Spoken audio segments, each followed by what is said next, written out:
Hello, everyone. Hi. Welcome to my YouTube channel. Hi. It's called Talk Amongst Yourselves, but you probably already know that by now. But if you don't, that's fine. Just subscribe, like, and do all the necessary things. Cash, hey, how you doing? Hi, how are you? I've been saying hi, but you're Yeah, sorry. I was first formalities. It's YouTube things. Listen, So first you got to get the, you know what I mean? The notification bells going and all that kind of jazz before we get into it. even if it's YouTube. Yeah. Now. How you doing, brother? I'm alright, how are you? I'm not okay. Oh gosh. Why are you not okay tonight? In fact, I'm beside myself. Why are you beside Confused, bewildered, dejected. These are all feelings I went through over the past 3 days. It starts Saturday. Merseyside derby, Virgil van Dijk picks up an injury, possibly out for the season. What does that do for Liverpool going forward? It continues into Saturday night, right? Where I'm watching a fight card put on by TLB Promotions, Joyce Kungwane's brilliant fight card, right? It was supposed to be over on SABC, didn't see it on SABC. Ultimately, I'm on a stream eventually. I don't know what the hell happened there. I'm on a stream, right? Now I'm looking out for Nomeva The Champ, right? Yeah. And I'm also looking out for Xolisani Ndongeni, both, admirers of this show. Goes well for Xolisani. Kudos, congratulations. Does not go too well for Nomeva, right? Knocked out in the 6th round by Prince Lomo, and again, confused. In a fight, maybe for clarity, Nomeva was supposed to win that fight by a landslide. Nomeva was unbeaten in South Africa, 26-0 or 25-0. He went to America, lost the fight to Devin Haney, who's currently one of the lightweight contenders. But this is not a fight he was supposed to lose against a dude who was 12-10. Do you get me? 12-10. Yeah, so 10 wins, 12 lost, I've lost the numbers. 12 wins, 10 losses.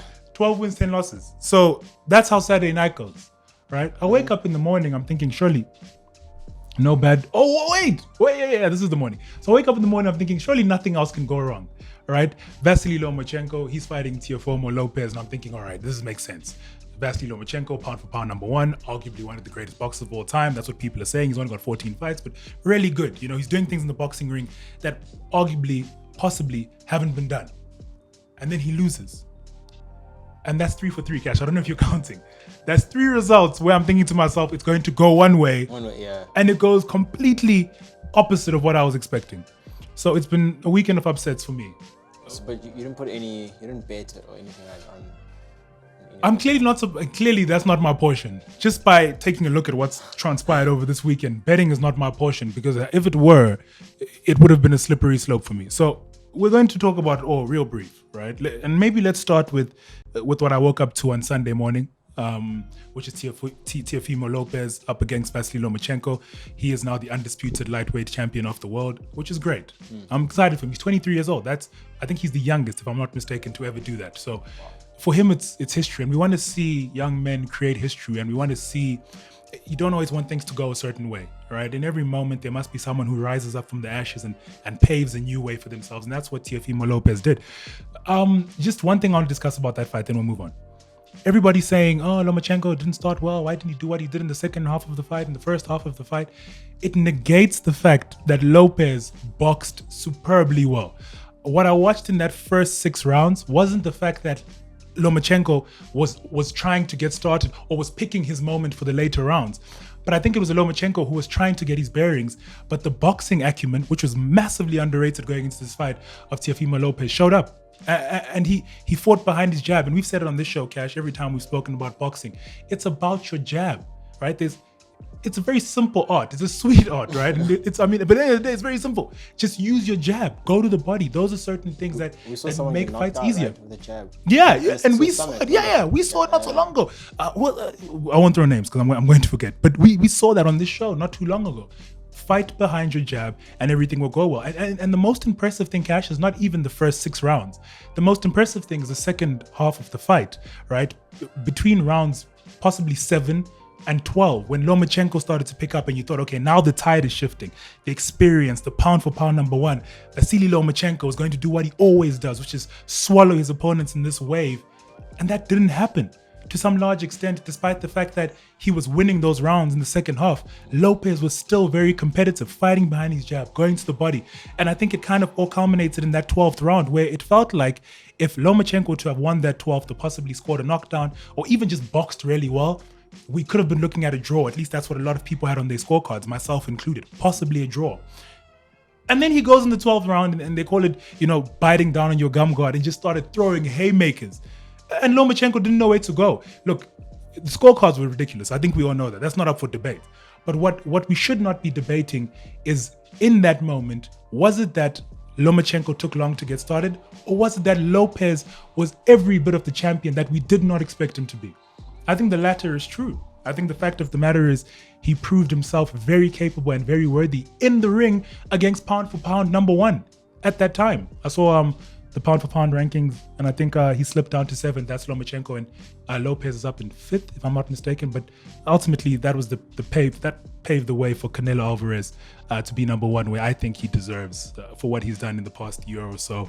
I think he's number one in my opinion. I never had Lomachenko in that position. I've always had Canelo in that position, so it probably makes sense now. But what comes next for Lomachenko? I don't know. We'll see people talking about retirement too soon. The dude is 32 years old. I'm pretty sure there's a lot of boxing left in him. So we'll see how it goes. Let's talk about TLB promotions, right? Locally on these shores, we're very excited. Boxing on SABC2, at least is what we thought. Oh, yes. I don't know what happened. And maybe I missed it at some point, but I got onto SABC expecting boxing and ended up watching 30 minutes of some movie that I never had that experience before. I mean, I'm like, okay, surely now. First I went through, let me first clarify my experience on Saturday night. First I went through Noise, all right? What? Afrikaans news. Is that how you pronounce it? No. You don't pronounce it Noise? It's Noose. How do you pronounce it? It's news. Noose. Yeah. Okay. I went through Noose. I feel like we're misguiding each other here. Yeah, no, we could be lying to each other. Maybe someone let us know. I went through Noise. Someone's laughing in the back now. I'm not sure if Cash, you were right either.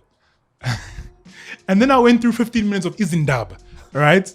And then 30 minutes of that movie thinking, okay, at some point this is going to start. It didn't start. I got online. I watched the fight. It was a great fight card. I think there were a lot of exciting fights thrown out. And at the end of the day, in most of the fights, you could have picked the winners. Now, for me, this is where things got a bit exciting, all right? I'm looking for Nomeva and I'm thinking to myself, he's been out for a while now. A lot of them have. This is just the nature of the game with coronavirus considered. He hasn't fought in a very long time. What performance would he put out? And also, where is he at in his career at the moment? Nomeva's one of those champions or fighters where he's delivered so much on the South African context, but is he where he should be? All things considered, record considered at that time, is he where he should be? He'll probably tell you no by his own admission, and I certainly think not. He goes in that fight against Prince, and we're thinking, okay, this could be a difficult fight, possibly, but we know that there is only one winner v Prince Lomo, like only one winner. I remember listening to Colin Nathan, who was on comms, and he's like, yeah, if Nomeva were to lose this fight, it would be a catastrophe. He's kind of building it up to like, if he lost this fight, the boxing world would stop. Actually, Colin Nathan went as far as to say that was probably the biggest upset in boxing in the past decade, right? Which is saying a lot. This was not supposed to happen. Nomeva was not supposed to lose that fight. He gets in the ring and he boxes quite well. There was an issue of some headbutts, if I'm not mistaken, rounds 2 and 5, where there was a headbutt and he, kind of protested against it. No points were taken off though. But Prince Lomo, I must give him his respect.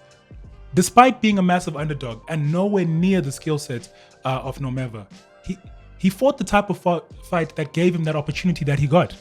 Because that left hook that he threw to ultimately knock him out was when he was under a barrage himself, right? And almost like counter offense, like he just kind of threw it out there and it landed. And it happens in boxing once in a while where somebody throws the perfect punch, right? And there she goes. This wasn't the fight where, if you think about some of the greatest upsets, maybe the biggest one, Buster Douglas and Mike Tyson, where Buster Douglas had rounds where he dominated and Mike Tyson was falling down just very slowly.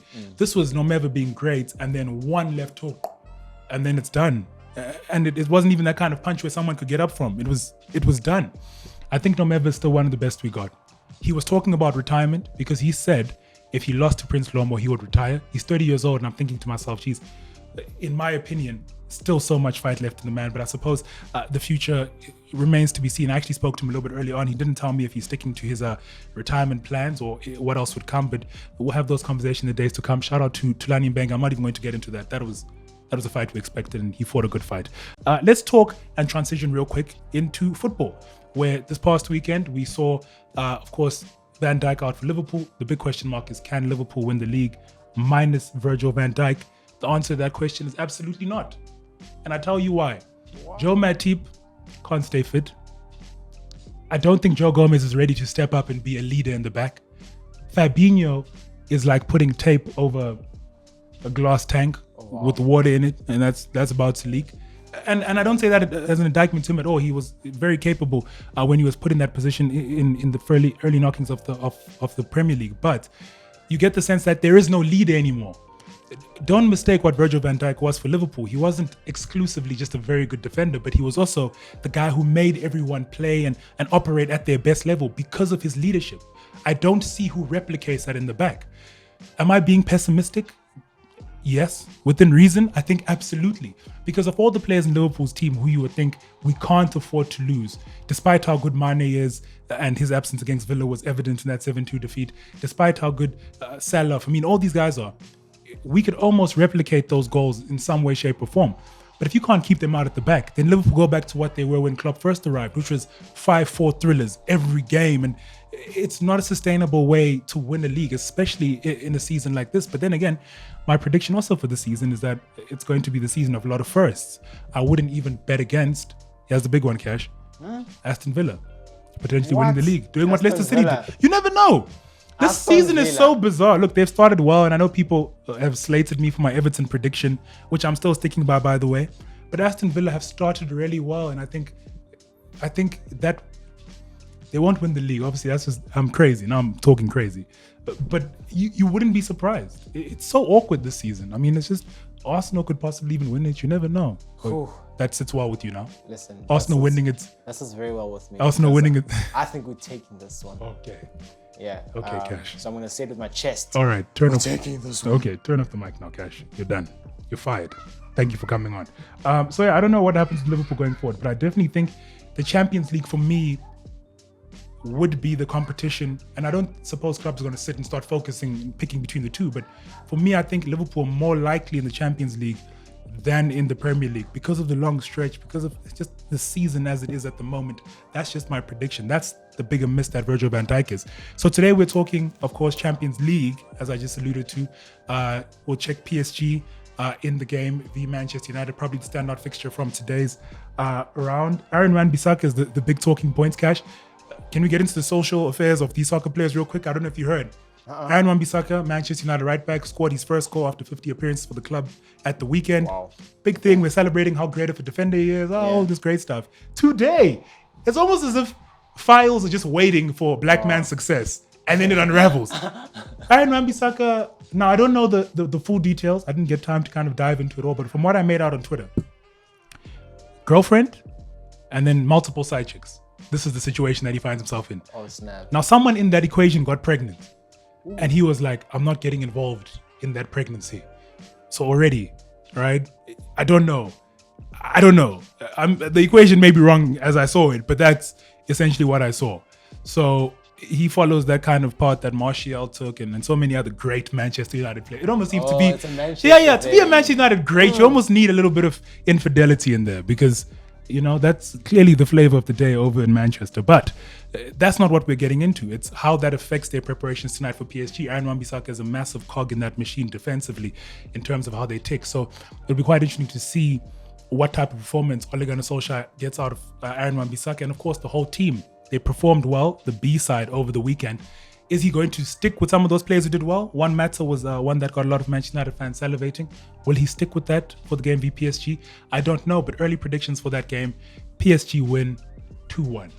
Because PSG for me, and I'm not even convinced by that myself, I think PSG is as bad, if not worse, than Manchester United. So that's my thoughts about everything that pertains to football at the moment, some of the biggest stories coming out of that. Before we wrap it up though, I must just throw forward to what's coming at the weekend, which is the UFC. We'll see Khabib Nurmagomedov, Justin Gaethje, and then we'll also see, just before that, Jared Cannonier up against Robert Whittaker, which is a very exciting fight for middleweight #1 contendership position.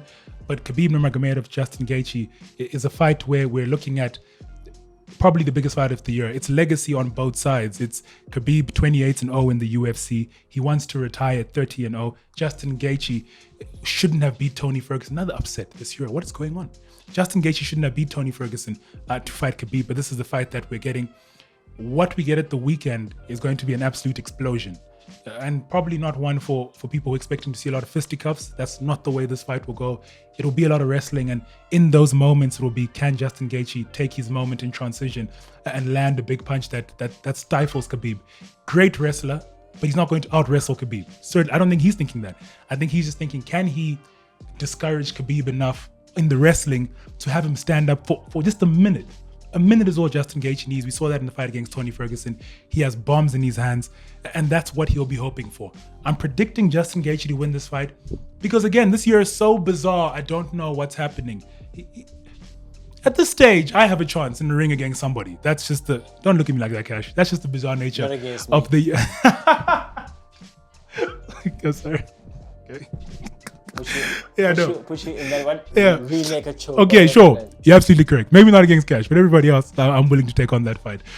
Thank you so much, of course, for listening to the show. We kind of just ran through a whole bunch of things that happened over the weekend, and I could, say my thoughts about a couple of things. But you know what we do on this show, as the title suggests, we continue these conversations in the comment section below. And I'll see you next time.